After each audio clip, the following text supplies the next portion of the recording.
Solapur police मुख्यालयात कार्यरत असणारे पोलीस कर्मचारी महेश ज्योतिराम पाडुळे वय 45 मूळ गाव राहणार अंजनगाव तालुका माडा यांनी राहणार वैराग तालुका बार्शी या राहत्या गळात गळफास घेऊन आत्महत्या केल्यानं पोलीस विभागात खळबळ उडाली। ही घटना बुधवारी सकाळी 10:30 पूर्वी राहत्या घरी घडलेली आहे।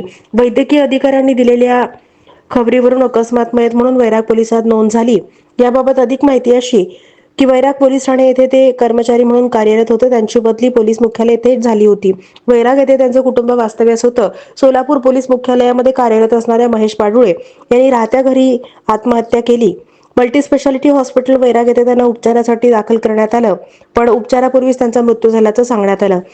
त्यांच्या आत्महत्येचं कारण मात्र समजलेलं नाहीये। आकस्मिक मयत म्हणून वैराग पोलिसात नोंद झाली आहे। उपविभागीय पोलीस अधिकारी जालिंदर नालकुल आणि पोलीस निरीक्षक कुंदन गावडे यांनी घटनास्थळास भेट दिली आहे। मयताचं शवविच्छेदन बार्शी येथे करण्यात आलंय। त्यांचं मूळ गाव अंजनगाव तालुका माडा येथे अंत्यसंस्कार करण्यात आले। त्यांच्या पश्चात पत्नी, एक मुलगा, एक मुलगी आणि आई वडील असा परिवार आहे।